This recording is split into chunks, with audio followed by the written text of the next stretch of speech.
Je m'appelle Lina. Pendant longtemps, je pensais être une femme forte, indépendante et heureuse. Je travaillais beaucoup, je réussissais dans mon travail. Et je ne pensais jamais au mariage. Pour moi, l'amour viendrait quand il voudrait venir. Je ne courais pas après lui. À 25 ans, ma vie était simple. Je me levais tôt, je travaillais dur, et je rentrais chez moi avec un sourire discret. J'aimais mon indépendance. Je sortais avec mes amis, je lisais, je voyageais parfois. Je ne ressentais aucun vide dans mon cœur. À cette époque, mes amies parlaient souvent de mariage. Elles rêvaient de robes blanches, de fêtes, d'enfants. Moi, je les écoutais en silence. Je souriais, mais au fond, je ne ressentais rien. Je me disais, ce n'est pas encore mon moment. À 28 ans, quelque chose a changé. Je n'ai pas senti le changement tout de suite. Il est venu doucement, comme une ombre. Une amie s'est mariée, puis une autre, puis encore une autre. Un jour, j'ai regardé autour de moi, et j'ai compris que j'étais seule. Je n'étais pas triste au début, mais les questions ont commencé. Alors Lina, quand est-ce ton tour? Tu es belle, intelligente. Pourquoi tu es toujours seule? Au début, je riais. Je répondais avec calme. Je disais que je n'étais pas pressée. Mais les questions sont devenues lourdes. Elles revenaient à chaque réunion de famille. À chaque fête. À chaque visite. Ma famille me regardait avec inquiétude. Ma mère soupirait souvent. Mon père restait silencieux. Et moi, je commençais à douter. Je regardais mon reflet dans le miroir. Je voyais une femme correcte, un peu jolie, simple. Je me demandais, pourquoi personne ne me choisit? J'ai aimé, plusieurs fois. Pas avec passion, mais avec sincérité. À chaque fois, j'espérais. À chaque fois, je croyais que c'était la bonne personne. Mais à chaque fois, il partait. Il me quittait avec des mots doux et des excuses. Et quelques mois plus tard, j'apprenais qu'il s'était marié. Avec une autre femme. Je souriais devant les gens. Mais à l'intérieur, quelque chose se brisait. Je me sentais invisible. Comme si je n'étais jamais le bon choix. À 30 ans, la tristesse est devenue plus forte. Pas des larmes tous les jours, mais une fatigue dans le cœur. Ma famille insistait encore plus. Le temps passe, Lina. Tu ne peux pas attendre éternellement. Ils me proposaient des hommes. Des hommes avec des défauts clairs. Des hommes que je ne respectais pas vraiment. Des hommes qui auraient rendu ma vie plus difficile. Je refusais. Non par arrogance, mais par peur de me perdre. Je préférais être seule que mal accompagnée. Mais la solitude, elle, ne me quittait pas. Chaque nuit, je me posais la même question. Et si je finissais seule pour toujours? À 32 ans, je ne reconnaissais plus mon silence. Avant, il était paisible. Maintenant, il était lourd. Je continuais à travailler beaucoup. Mon travail était ma force et mon refuge. Quand je réussissais un projet, je souriais. Mais ce sourire ne durait jamais longtemps. Quand je rentrais chez moi le soir, l'appartement n'était calme. Trop calme. Je posais mon sac, je préparais un dîner simple. et je mangeais seule. La télévision parlait, mais elle ne me tenait pas compagnie. Les mariages continuaient. Les naissances aussi. Mes amis parlaient de leurs enfants, de leurs maris fatigués, de leurs problèmes quotidiens. Je les écoutais avec attention. Je ne les enviais pas toujours. Mais je ressentais une douleur discrète. Parfois, elles me regardaient avec pitié.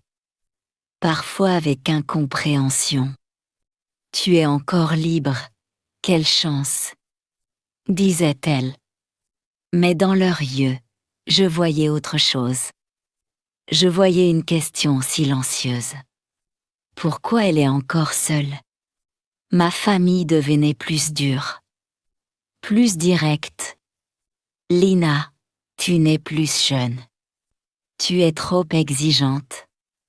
Personne n'est parfait. Je savais qu'ils ne voulaient pas me faire mal. Mais leurs mots me blessaient. Je commençais à croire que le problème venait de moi. Peut-être que j'étais trop froide. Peut-être trop fière. Peut-être pas assez féminine. Je me regardais encore plus dans le miroir. Je changeais de coiffure. Je changeais de vêtements. Mais au fond, rien ne changeait. Je sortais parfois avec des hommes, juste pour essayer. Mais je sentais vite que je jouais un rôle. Je souriais quand je n'avais pas envie. Je parlais quand je voulais me taire. Je ne voulais pas d'un amour par peur. Je ne voulais pas d'un mariage par pression. À 35 ans, la tristesse est devenue silencieuse. Je ne pleurais presque plus. Je me contentais d'accepter. Je disais souvent, c'est comme ça. Mais la nuit était difficile. Je pensais à l'avenir, à une maison vide, à des fêtes sans famille à moi, à une vieillesse seule. Je me sentais inutile pour la société. Comme si une femme sans mari n'était pas complète. Un jour, lors d'un dîner de famille, une phrase a tout changé. Une tante a dit en riant, « Lina va sûrement se marier à 40 ans. » Tout le monde a ri. Moi aussi. Mais cette nuit-là, j'ai pleuré longtemps. Pas parce que je voulais me marier vite, mais parce que je sentais que le monde m'avait déjà jugée. Je me suis couchée avec une pensée douloureuse. Peut-être que je ne suis pas faite pour être aimée. Je ne savais pas encore que cette période n'était pas une punition, mais une préparation. À 30 septembre ans, la peur est devenue réelle. Elle n'était plus une idée lointaine. Elle vivait avec moi. Je marchais dans la rue et je regardais les familles. Des mères avec leurs enfants. Des pères qui tenaient de petites mains. Je sentais une douleur dans la poitrine. Je me demandais souvent, qui tiendra ma main un jour? Le soir, je m'allongeais dans mon lit, et mon esprit ne se reposait jamais. Je pensais à l'avenir. Je m'imaginais vieille, seule, dans une chambre silencieuse. Je voyais mon propre enterrement. Peu de personnes. Pas d'enfants. Pas de voix qui m'appelle maman. Cette image me faisait trembler. Je pensais, si je tombe malade, qui s'occupera de moi? Si je pleure, qui m'écoutera? Ces pensées me faisaient mal, très mal. La pression de la famille est devenue plus forte. Ma mère pleure et parfois devant moi. Je veux te voir heureuse avant de mourir. Ces mots étaient comme un couteau. Je ne savais pas quoi répondre. Mon père ne parlait presque plus du sujet. Mais son silence me faisait encore plus mal. Les gens autour de moi chuchotaient. Je le sentais. Elle est trop difficile. Elle a raté sa chance. Je commençais à croire ses paroles. Je me sentais inutile. Comme si ma vie n'avait pas de sens sans mariage ni enfant. Un jour, j'ai regardé des photos de moi plus jeune. Je souriais. Mes yeux brillaient. Je ne reconnaissais plus cette femme. Je me suis demandé, où est passée cette joie? Je sortais moins. Je refusais les invitations. Je n'avais plus envie d'expliquer ma vie. Parfois, je parlais seule. Je me disais, tu as c'est chaud. La nuit, je pleurais en silence pour ne pas réveiller les voisins. Je serrais mon oreiller comme si c'était un enfant. Je ressentais un vide profond. Pas seulement l'absence d'un homme, mais l'absence d'un avenir clair. Un jour, je suis tombée malade. Rien de grave. Mais je suis restée seule à la maison pendant plusieurs jours. Personne ne m'a apporté de soupe. Personne ne m'a demandé si j'allais bien. Ce jour-là, j'ai compris ma plus grande peur. Être invisible. Je me suis regardée dans le miroir et j'ai dit à voix haute. Je ne veux pas mourir seule. Mais je ne savais pas encore comment changer cela. Au fond de moi, une petite voix existait encore. Faible, mais vivante. Elle me disait, ta vie n'est pas finie. 39 ans, je n'étais plus la même femme. Je vivais, mais sans direction. Chaque matin, je me levais avec une fatigue lourde. Pas dans le corps, dans l'âme. Je faisais les mêmes gestes chaque jour. Je travaillais. Je souriais aux autres. Je rentrais chez moi. Mais à l'intérieur, j'étais vide. Un soir, je me suis assise seule dans le salon. Les lumières étaient faibles. Le silence était trop fort. J'ai commencé à parler à moi-même. Tu as raté ta vie. Tu n'as pas d'enfant. Personne ne t'attend à la maison. Mes larmes coulaient sans bruit. Je pensais à mon âge. 40 ans approchaient. Ce chiffre me faisait peur. Je croyais que tout était fini. Que l'amour ne viendrait plus jamais. Je me suis demandé, à quoi bon continuer? Pas mourir, mais vivre sans espoir. Je regardais mon téléphone. Aucun message. Aucun appel. Je me sentais oubliée. Cette nuit-là, j'ai fait un rêve étrange. Je me voyais vieille, très vieille, assise seule sur un banc. Personne autour de moi. Je me suis réveillée en pleurant. Le lendemain, je ne suis pas allée au travail. Pour la première fois depuis des années. Je suis restée chez moi. J'ai fermé les rideaux. Je me suis couchée sur le sol. Je me sentais petite, fragile, perdue. Et puis, quelque chose s'est passé. Dans ce silence profond, j'ai entendu une pensée différente. Pas une voix dure. Une voix calme. Elle disait, « Et si ta valeur ne dépendait pas du mariage ?» Cette phrase m'a surprise. Je me suis assise. Je respirais lentement.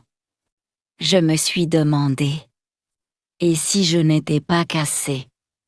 C'était la première fois que je pensais ainsi. Je me suis rappelé tout ce que j'avais fait. Mon travail, mes efforts, mes rêves oubliés. Je me suis rendu compte que j'avais passé des années à attendre. Attendre un homme. Attendre une validation. Attendre une vie qui commence. Mais ma vie avait déjà commencé depuis longtemps. Ce jour-là, j'ai pleuré encore. Mais ces larmes étaient différentes. Elles n'étaient plus seulement de la douleur. Elles étaient aussi un nettoyage. Je me suis regardée dans le miroir. Fatiguée, mais toujours vivante. Et pour la première fois depuis longtemps, je me suis dit doucement: tu mérites l'amour. Même maintenant. Je ne savais pas encore comment. Je ne savais pas encore quand. Mais quelque chose venait de changer. Après ce jour-là, rien n'a changé à l'extérieur. Le monde était le même.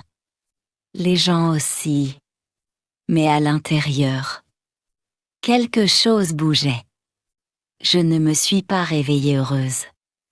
Je ne me suis pas sentie forte. Mais je me suis réveillée consciente. J'ai commencé par de petites choses. Très petites. Je préparais mon café avec attention. Je marchais lentement. Je respirais plus profondément.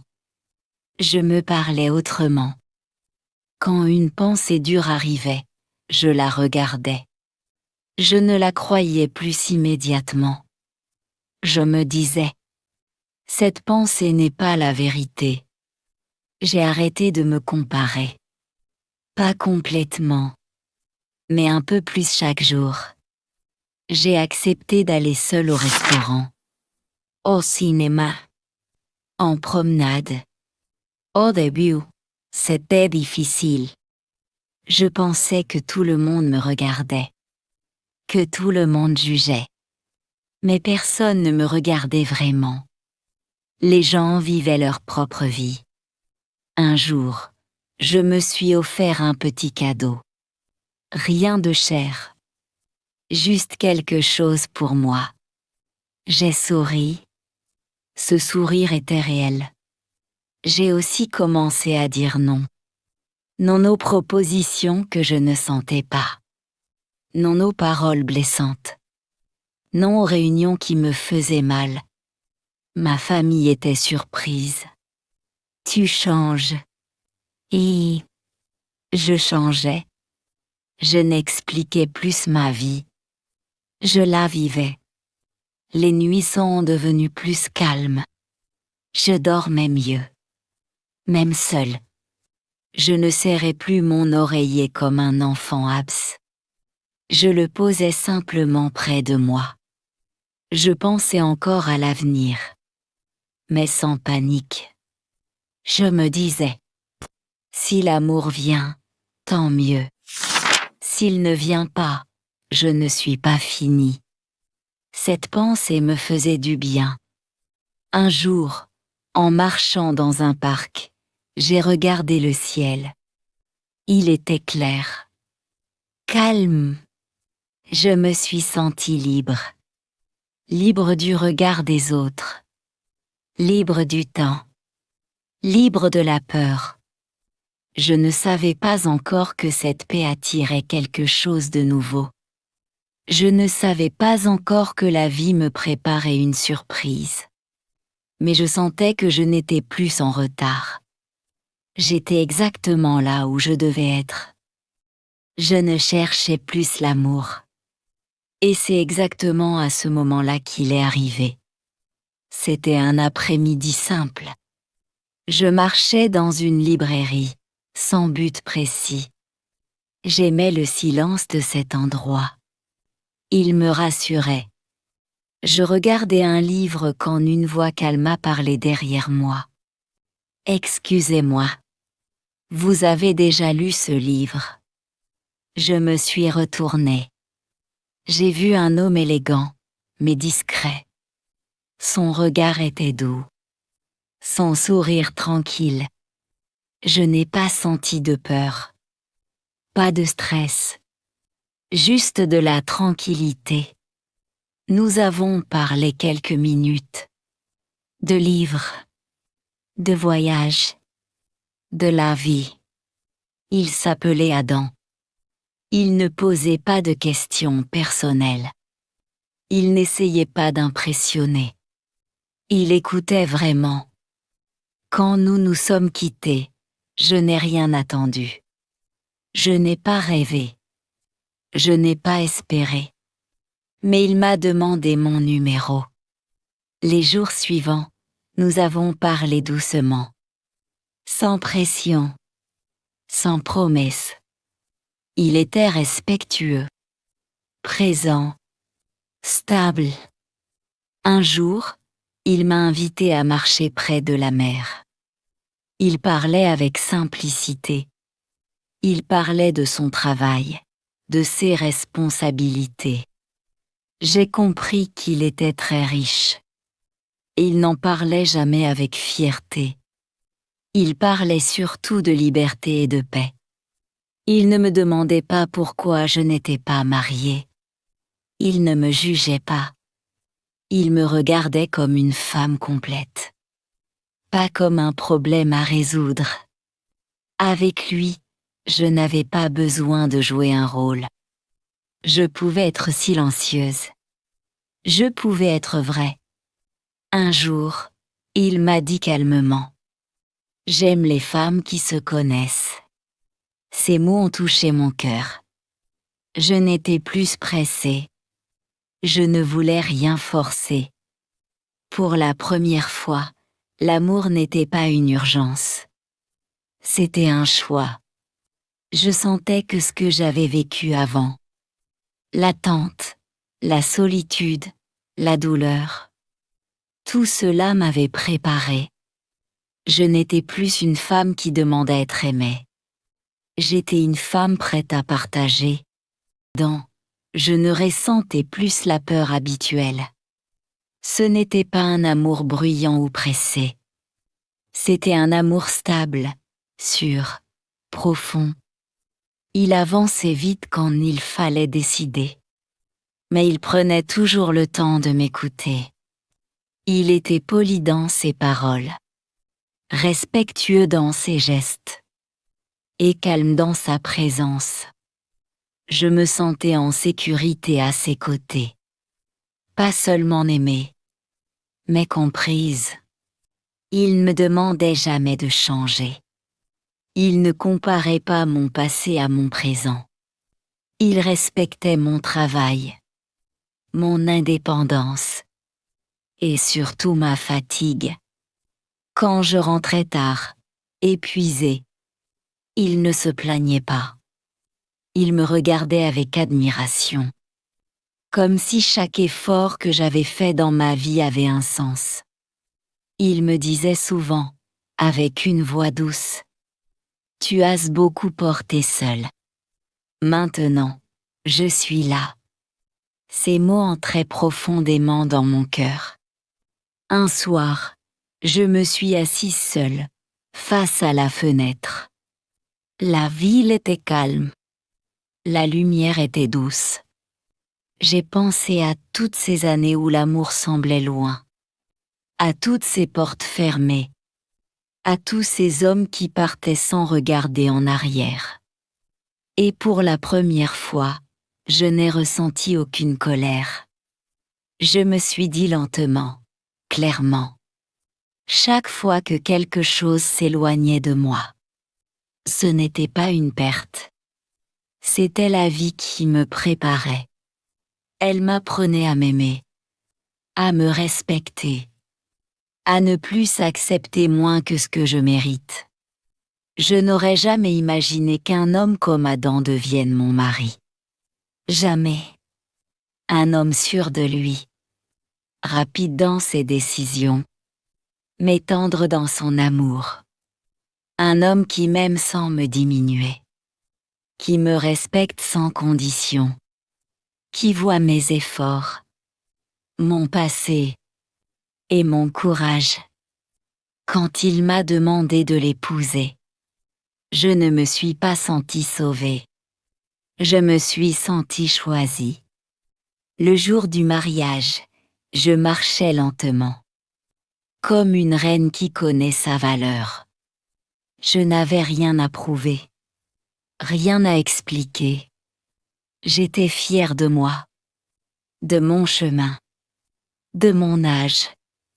Mais dans ce bonheur profond, une pensée silencieuse a commencé à apparaître. Une pensée que je n'osais pas dire à voix haute. La nuit, quand Adam dormait à côté de moi, je regardais le plafond. Mon cœur était calme. Mais mon esprit, lui, commençait à s'inquiéter. Je pensais à mon corps, à mon âge, au temps. Je me demandais doucement. Et si je ne pouvais pas devenir mère? Cette question ne criait pas. Elle chuchotait. Je ne voulais pas gâcher ce bonheur. Je souriais le jour. Je riais avec lui. Mais au fond de moi, une nouvelle peur prenait forme. Pas la peur d'être seule, mais la peur de ne pas pouvoir donner la vie.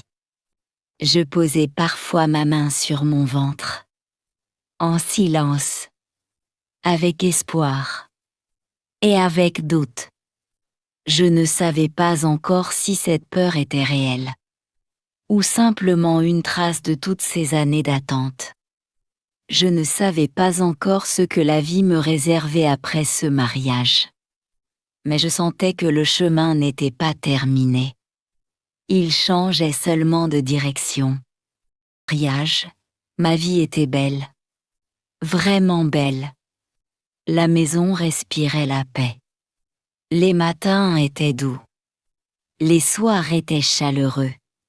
Adam était attentif, présent, aimant.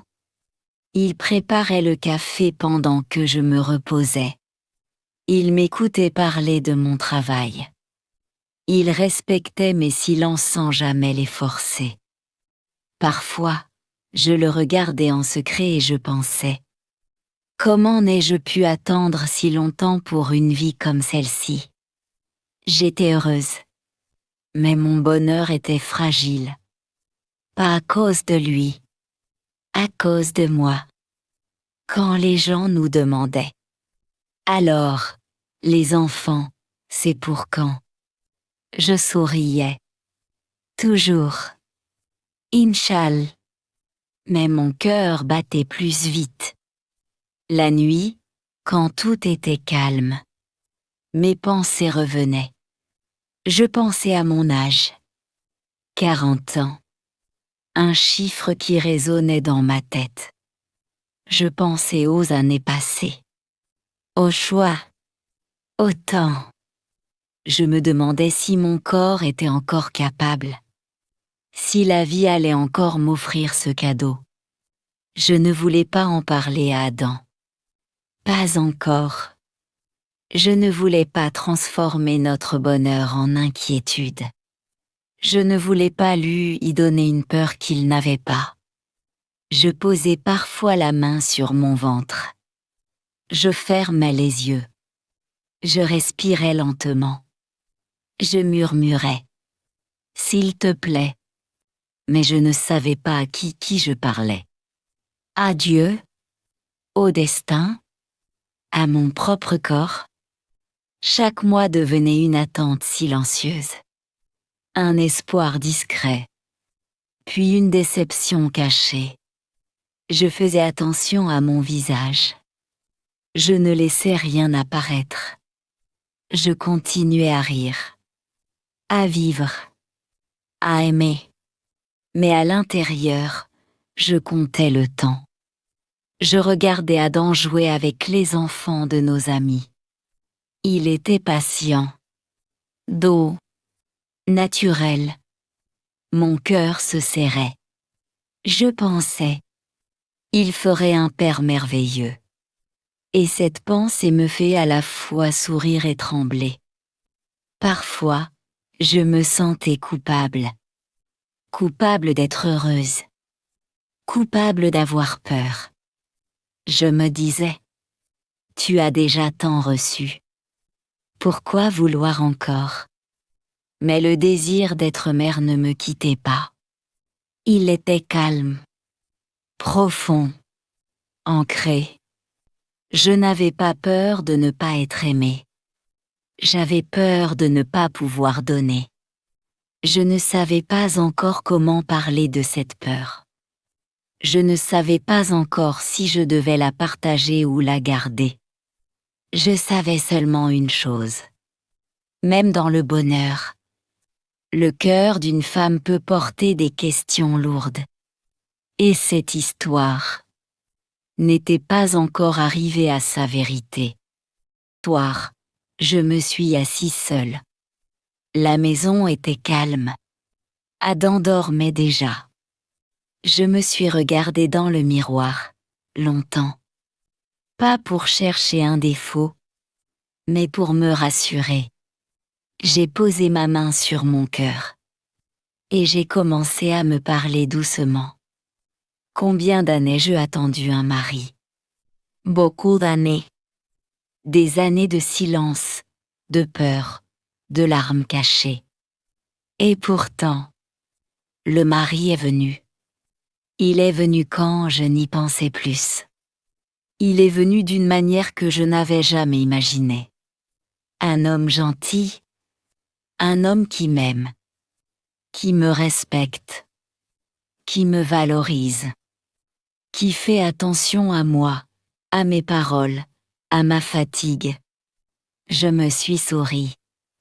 Je me suis dit, ce mari n'était pas dans mes calculs, mais il était dans le plan de Dieu. Alors pourquoi douter maintenant? Je me suis parlé encore, avec plus de calme. Si le mariage a tant tardé, et qu'il est venu si beau, si doux, si juste, alors peut-être que le reste aussi viendra au bon moment. J'ai respiré profondément. Même si la maternité tarde, même si les enfants n'arrivent plus tard, ce ne sera pas mauvais. Ce sera peut-être encore plus beau. Je me suis dit avec certitude, si Dieu me donne des enfants, ils viendront dans les meilleures conditions, avec la meilleure santé, avec la meilleure protection, car son compensation est toujours belle, toujours parfaite, même quand on ne la comprend pas tout de suite. J'ai compris que la patience n'était pas une faiblesse. La patience était une grâce, une force silencieuse. Je me suis rappelé tout ce que la patience m'avait déjà donné. Elle m'avait protégée des mauvais choix. Elle m'avait appris à m'aimer. Elle m'avait conduite vers un amour sain. Alors pourquoi avoir peur maintenant? J'ai fermé les yeux et j'ai pensé. Les belles choses arrivent, même si elles prennent du temps, même si le chemin est long. Et quand les pensées sombres arrivaient, ces pensées qui disent « Tu vas rester seule, tu seras malheureuse », je les reconnaissais. Je me disais calmement « Ces pensées ne sont pas la vérité. Elles viennent pour me faire peur. Je n'ai pas besoin de les écouter. » Je choisissais de les laisser partir. Je me suis promis une chose. Ne plus nourrir ces idées. Ne plus croire que l'avenir sera triste. Car ma vie m'avait déjà prouvé le contraire. J'ai ouvert les yeux. J'ai senti une paix profonde. Je n'avais pas toutes les réponses. Mais j'avais la confiance. Et pour la première fois depuis longtemps, je n'avais plus peur de demain. Après cette nuit de paix, quelque chose a commencé à changer. Ce n'était pas brusque. Ce n'était pas clair au début. Mais c'était réel. Je me réveillais le matin avec une sensation étrange. Mon corps était différent. Plus lent. Plus sensible. Je ressentais une fatigue nouvelle. Pas comme avant. Une fatigue douce, profonde. Mon cœur battait parfois plus vite. Mon esprit devenait silencieux. Je me suis dit, ce n'est rien. Peut-être le stress. Mais au fond de moi, une pensée est née. Une pensée fragile. Presque timide. Et si... Je n'osais pas finir cette phrase. Les jours passaient. Les signes restaient. Mon corps continuait à me parler. Un matin, en regardant mon visage dans le miroir, j'ai posé ma main sur mon ventre sans réfléchir. Ce geste est sorti de moi naturellement. J'ai senti une chaleur étrange. Une émotion forte. Je n'ai rien dit à Adam tout de suite. Je voulais être sûre. Je voulais protéger cette pensée. Nous sommes allés chez le médecin quelques jours plus tard. La salle d'attente était calme. Mon cœur, lui, ne l'était pas. Je respirais lentement. Je me disais, quoi qu'il arrive, je suis reconnaissante. Le médecin a regardé les résultats. Son visage est devenu sérieux. Puis surpris, il a regardé encore une fois. Puis une autre. Il a levé les yeux vers moi. Madame, vous êtes enceinte. Je n'ai pas parlé. Je n'ai pas bougé. Adam m'a regardé. Ses yeux se sont remplis de lumière. Le médecin a continué, avec une voix calme et étonnée. Ce que nous voyons est très rare. À votre âge, le corps ne fonctionne plus comme à 20 ans. Votre corps avait montré des signes clairs qu'il ne pouvait pas porter un enfant. Je serrai la main d'Adam. Le médecin a ajouté doucement. Et pourtant, quelque chose s'est passé. Il a souri, presque ému. On peut appeler cela une compensation. On peut même dire une petite merveille. Mes yeux se sont remplis de larmes. Pas de peur. De gratitude. Je n'entendais plus les mots médicaux. Je sentais seulement mon cœur battre très fort. Pour la première fois, mon corps faisait quelque chose qu'on disait impossible. Je n'étais plus seulement une femme qui avait attendu. J'étais une femme qui recevait. En sortant du cabinet, je marchais lentement. Comme si le monde était devenu fragile. Précieux. J'ai regardé le ciel. J'ai souri à travers mes larmes. Je ne comprenais pas tout, mais je sentais que la vie venait encore de me surprendre. Et ce chemin n'était toujours pas terminé. Plus tard, nous sommes retournés chez le médecin. Cette fois, ce n'était pas pour savoir si le bébé allait bien, mais pour savoir qui il était. Je marchais lentement dans le couloir. Je tenais la main d'Adam très fort. Mon cœur battait vite. Je me sentais heureuse, mais aussi nerveuse. Nous nous sommes assis devant l'écran. Le médecin a commencé l'examen avec attention. Il regardait, il mesurait, il restait concentré. Puis son visage a changé. Il a souri. Il a regardé encore une fois l'écran, comme pour être sûr de ce qu'il voyait. Ensuite, il nous a regardés tous les deux. Vous êtes prêts? J'ai respiré profondément. J'ai hoché la tête. Vous n'attendez pas un bébé. Il a fait une pause. Vous en attendez deux. Je suis restée immobile. Deux. Le médecin a continué, calmement. Un garçon et une fille. À ce moment-là, le monde s'est arrêté. Je n'ai pas crié. Je n'ai pas parlé. Mes larmes coulaient seules. Adam m'a regardé. Il riait et pleurait en même temps. Il répétait. 2. Ma joie était immense. Impossible à décrire. Après toute une vie d'attente, je n'étais pas seulement enceinte. J'étais enceinte de 2 vies. Je me suis appuyée contre le siège. J'ai fermé les yeux. Mon cœur était rempli. En sortant du cabinet, je marchais comme dans un rêve. Je levais les yeux vers le ciel. Le soleil était doux. Je murmurais, avec une voix tremblante. Merci, mon Dieu. Pour tout. Pour ce que tu m'as donné. Pour ce que je n'ai jamais osé imaginer. Je pensais à mon passé. À toutes ces années de solitude. À ces moments où je croyais que j'étais oubliée. Et j'ai compris. Ce n'était pas un oubli.